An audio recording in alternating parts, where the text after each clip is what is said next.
How to turn on or turn off window animation scale on Samsung Galaxy S26 Ultra.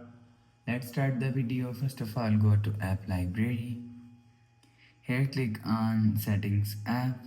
Now in Setting, scroll down to and click on Developer option. After click on Developer option, scroll down and click on Quick Settings and Developer Tiles.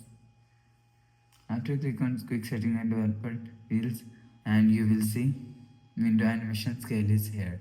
If you want to turn on window animation scale, so turn on this button. After turn on this button, you will see window animation scale is turned on. If you want to turn off window animation scale, turn off this button. After turn off this button, you will see window animation scale is turned off. You will turn on or turn off window animation scale from here. After the process, go back to home screen.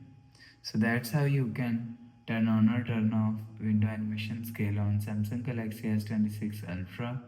If you like the video, please subscribe. Thanks for watching.